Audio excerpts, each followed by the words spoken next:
I've been shopping at Andertons.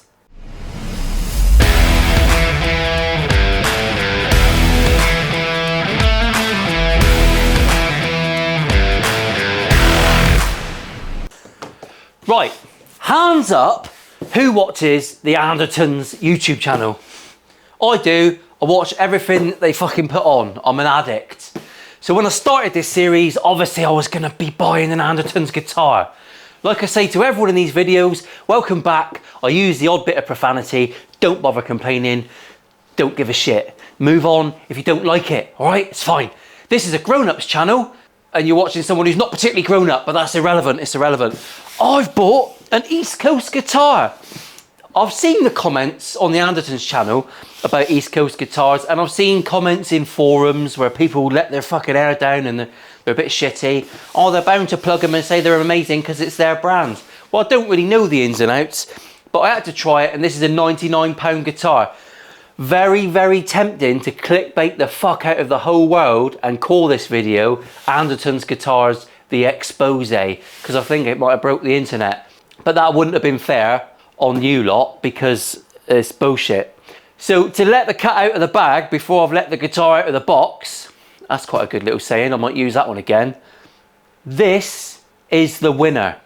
And I'll say to you now, carry on watching the video because it's quite interesting. We're going to do some different sort of things with this thing.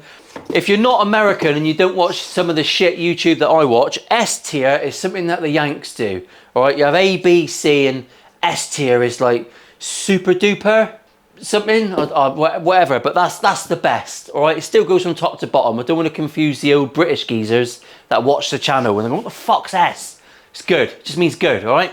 This guitar is S tier. I'll tell you that at the start of the video because that's weird. Let's shake it up. I've bought a lot of used guitars to show you what you can find on the used market. My mum and dad didn't buy me anything new when I was a kid. It was all out the back of the paper, wasn't it?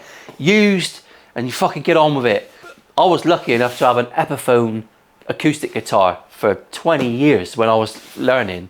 And it was fabulous, it was fabulous. From Manson's guitar shop in Plymouth from back in the day. That thing was legendary. Anyway, I'm digressing. I bought this guitar. First thing I do is I take them home and I get them out of the box.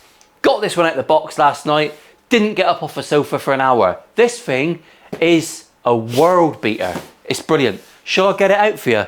The guitar. Smallest dick I've ever seen on a man. They do actually sell like a black Gilmore-y looking one, and it's discontinued, which is amazing because it's lovely. Can't believe they discontinued it. This is how you get an East Coast guitar. So I've got Lake Placid blue. I'm not really a blue guitar guy. I'm quite boring with my colour schemes, but that's lovely, isn't it? It is nice. It's got a bit of finger cheese on it from last night on my own. So if you buy this one in the auction today, which is live already, by the way, then this is authentic Milo Studios finger cheese. This is by far the best beginner guitar I've found. This is 99 pesos. 99, I won't say it too much because people fucking click off if I repeat myself. It's very cheap and it is magnificent, magnificent. Let's go into it in a bit more detail, shall we? There's your waggle bar. You'll notice that in my demos, I never put the waggle bar on. I'm not a bar waggler myself. I like to vibrate with my fingers, which according to Mrs. Richards, is one of my greatest assets. So, 12-inch radius, I think. Felt 12-inchy, I can't. That came out wrong, sorry.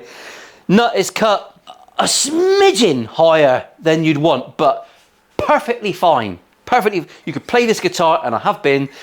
That needs nothing. It's got the cheapy type of string trees on there. What do you fucking expect for 99 quid? The pickups are very, very chimey. That was my only, I'm not even going to say negative point. They're almost like vintage Strat-y. They're just very chimey, but you can dial that out on your amp. I say the same every week. If you want to sound good with a guitar, get a decent amp. The guitar really is the least relevant part. It's your fingers, the cheese inducers, and the amp is what's going to make you sound good, or the beginner sound good. If you want to sound like Eddie Van Halen, you're not going to do it. You're not going to do it on a display 4-top amplifier shitbox. This has got quite a nice, your typical bridge, pickups. Everything's traditional Strat. That's what I'm kind of coming round to Strats. I was never much of a Strat man.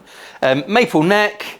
I don't know what the fretboard is. Rosewood, Palferro, Laurel, it's brown. It's got a brown fretboard. It's irrelevant at 99 quid. It's a lovely bit of maple on the back, a nice bit of green, completely irrelevant. Not the biggest neck in the world. It's not super chonk. So this thing's lovely. The fretwork is something new for the series. Hands up now, who watches Phil McKnight? Phil McKnight is my personal hero. Just thought I'd say that. Now, when Phil McKnight reviews a guitar, I've noticed that he likes to wank them off with tights on his hands. I don't know what that says about Phil, but I'm not going to judge the man. If you can't beat him, you join him. So I've got some hand tights, and I'm going to give this a little wank. Nothing. Oh, that just caught just a little smidge at the end. I can't remember what Phil's grading system is, but I'd say that's blooming marvellous. I'm going to reuse this, probably not in a video. Sound-wise, everything you'd expect from a Stratty Straterson. So while it's laid here now, I'm going to get out me super duper depth gauge, and we'll just check how it's been set up from the factory. Let's bring the camera in a bit closer. Now, I'm assuming that Andertons sell these by the truckload. So they're not setting them up individually in the shops. I doubt anyone's putting their hands on them, maybe looking at them. I think a lot of trust has got to go into the East Coast brand that they're going to be supplying consistent quality. And if they're supplying this quality, I keep thinking the pickguard scratch, but the plastic's still on there. I'm not going to peel anything off. The new owner can do that. 12-inch radius, which is, what, 80% of guitars produced today. It's the ultimate middle ground. All of my custom builds are 12-inch radius. I think compound radiuses are largely marketing bullshit. God help us. So 12-inch radius for the win for me. That's another plus. Bridge needs a little bit of tinkering. Let's get out the sexy depth gauge. This is a StewMac depth gauge. As I've said before, I got told by Matt at Texas Toast that if you haven't got one of these, you are officially a cum gurgler. I don't think he used that vernacular. They're far too polite over there. Right, so my clearance on the first fret, 0.74 on the low E, 0.6 on the high E.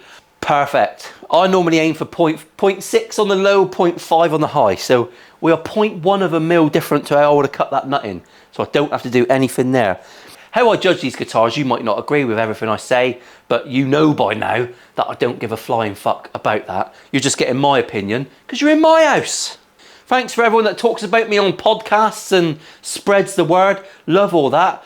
Someone described me as a sweary man the other day. So my action is 2.2, which is high, 1.9. So my action's a bit high.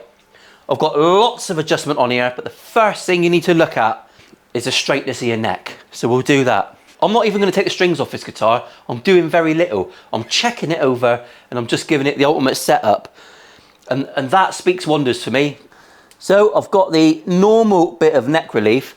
So once I straighten this neck out, our action's going to plummet. I don't consider truss rod adjustments to be out of the realms of beginner guitardom. It's the first step to setting up a guitar for anyone really. Adjusting saddles and adjusting your truss rod. I'm not taking any marks off for that. 2 1/8 turns. So the guitar is in tune, by the way. Make sure it's in tune before you start adjusting things. The truss rod was very slack in the neck. It's not had any adjustment done. Right, that is dead flat. So now of interest, we'll recheck. The nut's going to be largely the same. It might have dropped a smidgen, but nothing readable.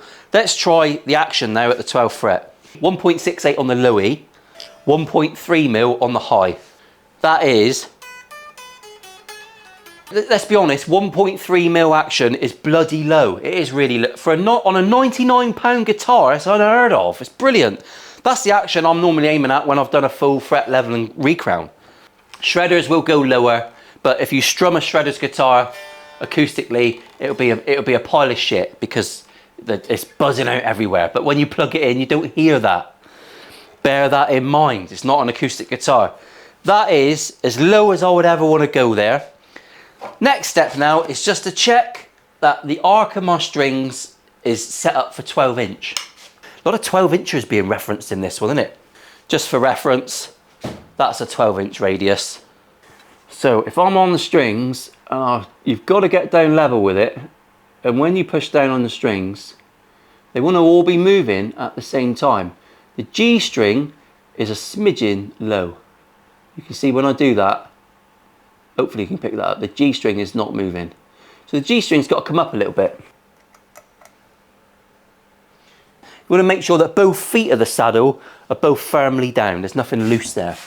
So just again, just get down level and we're there. That's it. So far, I've had to adjust the truss rod, maybe half a turn, and a couple of turns on the saddles with that Allen key. That's the bare minimum that any new guitarist, if you're watching this and you're a new guitarist, there you go. Everything you need to do that is in the bag. Don't bother with a waggle stick. So they were a little bit low, not really enough to know. I felt it a little bit when I was playing. I'd like to think I was a better player, but I'm no Pete Honore. Let's be honest about that. Love Pete, with his cheeky smile. If you ever see this, Pete, love your cheeky smile. Love to build you a purple telly, mate. I've got some fantastic ideas. Get in touch. It's done. It's set up. I've had to tweak a couple of Allen keys, and that is it. I've got nothing else to include in this video. That's £99. I'll put the link below. It's not an affiliate link. They haven't paid me for this. I bought it myself, sneaky, undercover. I'll do a bit more of an in-depth playing demo, which is fucking really embarrassing because it's the channel where they play guitars really well. Watch their channel and their reviews. I mean, this says to me I have got to buy some more dogging guitars, don't I? Because I can't make a video out of perfect guitars. Right, the 4th fret on this guitar is giving me a little tiny rock. Not a lot. So for all the techs out there that tell me every week I should be tapping it with a fret hammer, that's what I'm going to do. Because this is real wood, it might react. I'm just going to push the strings out of the way with my hand. And that's gone. Yes, tech tip. Whoever left that tip in the comments. Like I always say, I can only test the guitar in front of me. If you've bought one of these and you're going to get in the comment section and fucking shout at me with capital letters, which is proper wank, don't use capital letters in comment section. Makes you look like a right crumpet. I can only test the guitar in front of me. This thing is wizardry. I can't believe that you can produce a guitar for £99 to this level. If I was going to go completely bonkers, I could replace the strings with some elixirs. We could polish these frets. But honestly, I'm enjoying the fact that we found one. We found a winner. An East Coast guitar. So far, for me, this is lovely. It's lovely. I have been talking to a couple of companies about them sending me guitars. I'm not entirely sure how I feel about that, because I like the fact that I'm buying it. The fact that you guys buy them straight away from me anyway means I haven't got them hanging around. Woohoo! Lovely. If I look fat, it's because I've just eaten a fucking monumental amount of food. Let's take this down to Fritzl's basement. Uncle Joe's moved out now. They've left it in quite a sorry state of disrepair. I've worked my magic and it's lovely now. My office is down there. Let's do a little demo and then we'll come back to a little conclusion. This video has got very little substance, but it's the happiest I've been making a video. The holy fucking grail. Let's get our first S-tier guitar. Now let me just be clear about the tier system. A guitar in A tier, the pink finger, was still a phenomenal guitar. The fretwork that I did to it wasn't essential. It wasn't essential. The setup was very similar to what I've just done. It needed a little bit more, but it was a used guitar. It had been bedroom tarnished. Think what you want about that saying. That's your mind, not mine. Although I am thinking the same thing. I can imagine all the old guys going, hello, yes, I'm calling about the guitar. Could you tell me if it's bedroom tarnished? Fucking hell, boys. You're worse than me. East Coast Andertons. The first S-tier guitar. Absolute wall banger. Love it. Let's go and do a demo. See you in a sec.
come to a conclusion. We've got to come to a conclusion, and it's not really much of a surprise, is it? I hope you haven't minded this video. It's been nice to uncover, It's been nice to uncover a gem, which I haven't had to do very much to. I could have done some bits and bobs, but out of principle, out of respect for the East Coast, I haven't. I've got the action slammed down very, very low. Whoever buys this might think, oh, it's not that ringy, but if you want a low action, acoustically your guitar is always going to sound a bit pants. It's not an acoustic guitar. Get your head around that logic. It's a little bit weird, I know. There are weirder things in life, like the fact we're all allowed to still listen to Michael Jackson. But anyway, let's not go down that dark avenue. I've enjoyed making this video. I've enjoyed making the demo. I've enjoyed playing this guitar. I can wholeheartedly recommend East Coast. It is the first guitar to make S tier. You have to say that in an American accent because this is an American grading system. S-A-B-C. Fucked up, I know. Sorry, English people. If any Americans want to say what S stands for in the comment section, I'll try to reply to everyone's comments, but it's getting rather overwhelming. There's a lot of them. But I do read them all. I'll leave you with this thought. It's been nice to demo a guitar and work on a guitar that's not been stored in a dark bedroom next to Tissue Mountain. See you next week, everyone.